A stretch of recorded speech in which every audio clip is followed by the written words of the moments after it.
am Fallon Warren, Head of Asset Maximisation, Environment and Sustainability at Amplius. A little bit about what we're going to cover today. I'll tell you about Amplius, who we are, give you an example of our current SHDF Wave 2.1 project, look at the success that we've had, what lessons we've learnt, look at the strategies for us for a successful project, and also then some next steps, as most of you will be looking towards Wave 3 delivery. So a little bit about me, as I said, Head of Asset Maximisation, Environment and Sustainability. Amplius are a social housing provider. We've recently merged, so we're Legacy Longhurst with Legacy Grand Union Housing Association.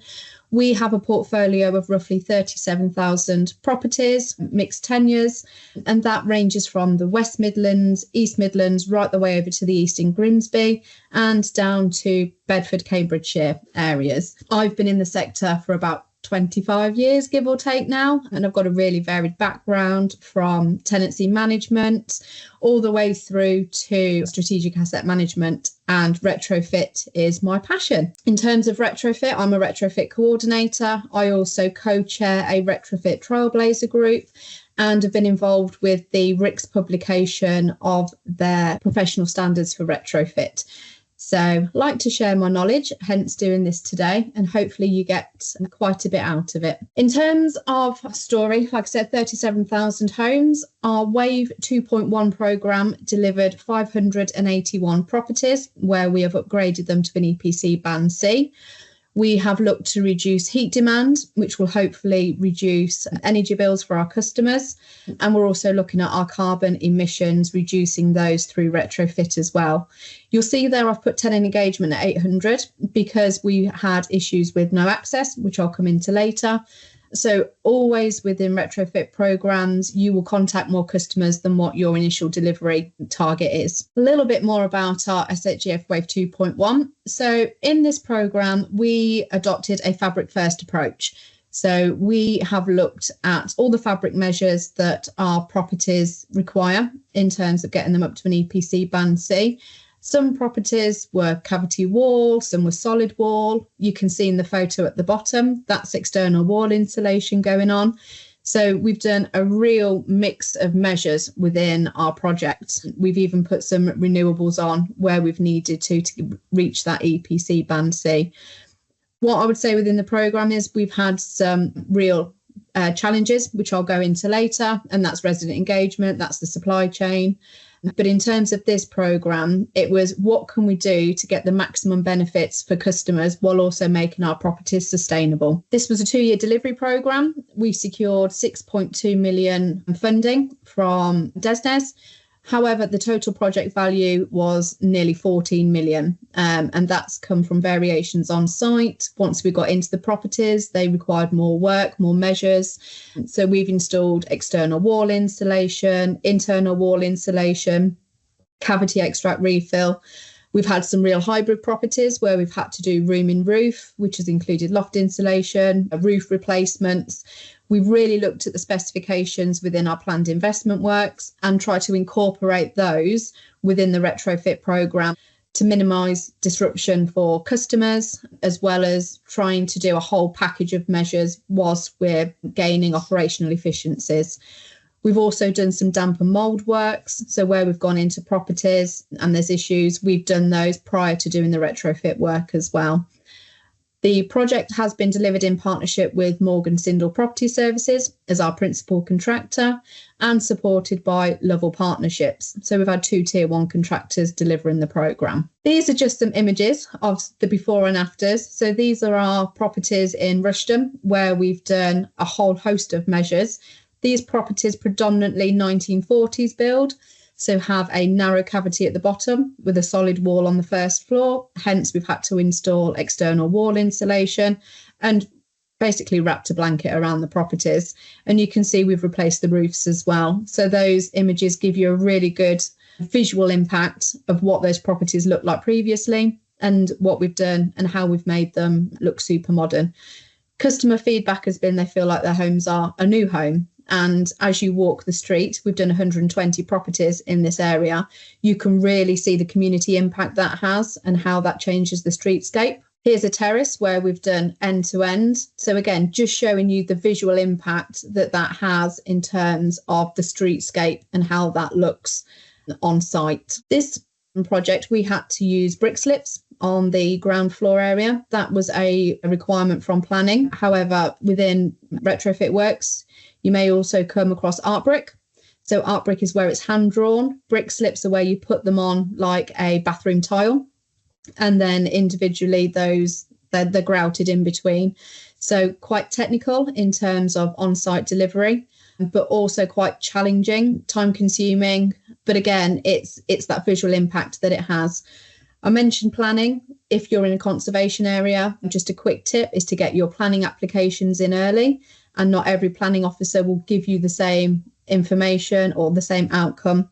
So it's really important to build your key stakeholder relationships. And there you go. That's just another one. So you can see close up the actual final finish of how that looks. So we've replaced the windows, doors, and the bay roofs, a technical issue, because we've had to have them prefabricated so they fit. Not all the windows measured the same. So I would say the data that you collect on your retrofit assessments is key to your design when you're working with your designers, but then also your installers and your supply chain. Really get to know your properties before you start a program. So looking at lessons learned, what have we learned? So as a project team, we've worked really closely and collaboratively. Customer engagement is a really key piece to a successful delivery of a program.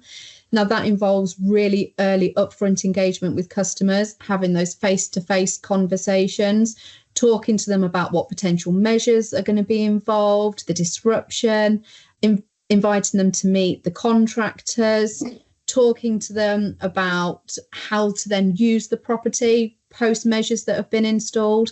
There's a lot that goes into that customer engagement strategy. And like I said, it's really key. And having that momentum with customers, don't go the start of the year and then they're in the year 2 program. It's consistency, it's good communication, and then that keeps them engaged with you and improves customer satisfaction. In terms of the supply chain, we are all competing for the same skills, the same labour, the same materials. So getting your supply chain on board and locked in for your delivery is also key. If for wave 3, you're going through your procurement at the moment, I would say make sure that you're getting people with the right qualifications and to meet PAS 2035, PAS 2030 for installers, making sure that supply chain is good to go, ready for your on-site delivery. It will mitigate delays down the line for you. One thing we've learned about is being an informed client. So make sure that your in-house team or project team, they know what they're doing. They've got the right skills. If you're working through a contractor as a client, you can challenge them appropriately. You can check quality on site, make sure that the standards are being met, make sure that PAS 2035 is being met, and having that real quality control as a client.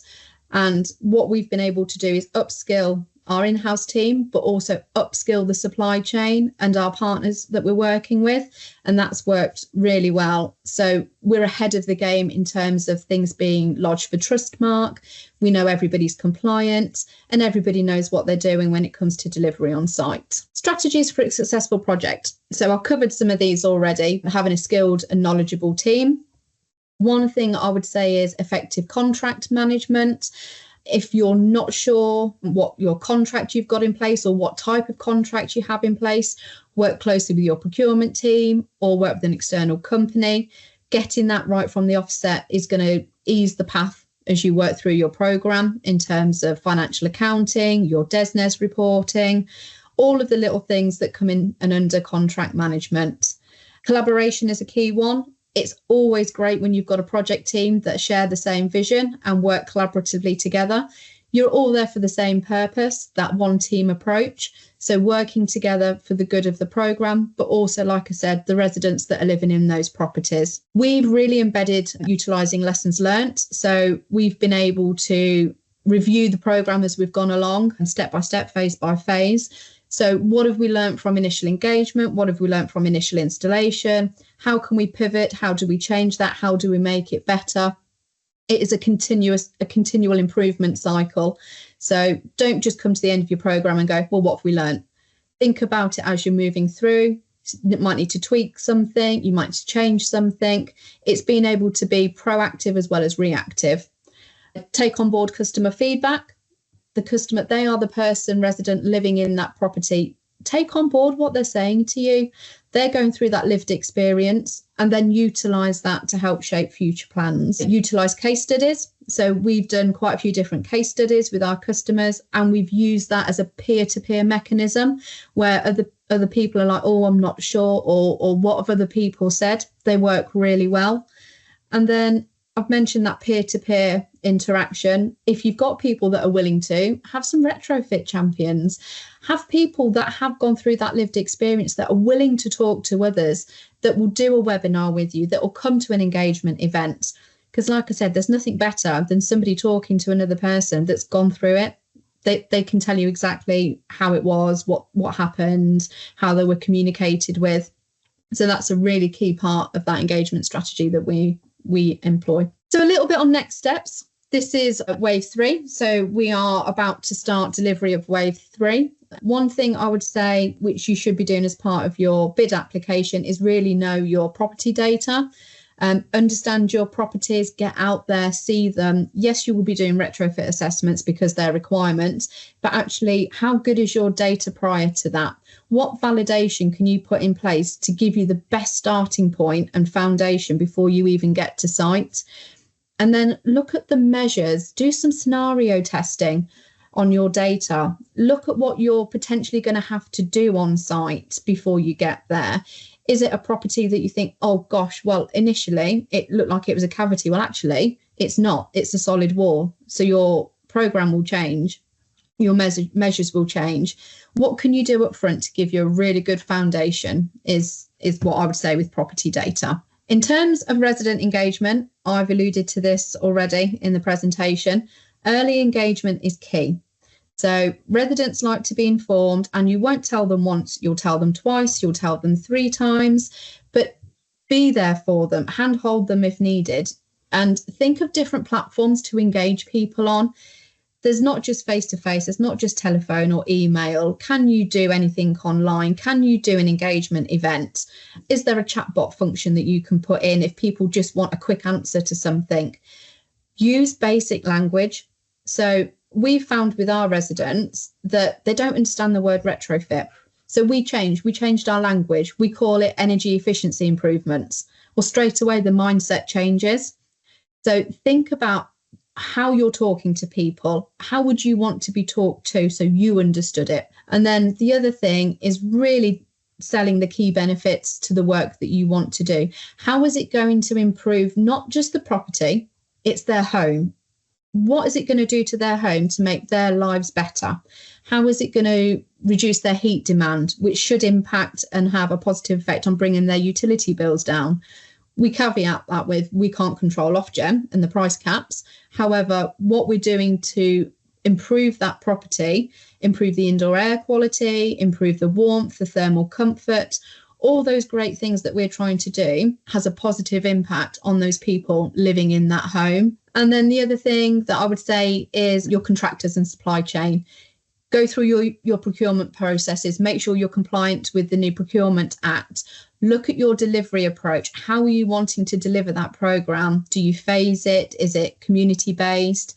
How are you going to get the best efficiencies out of your delivery program?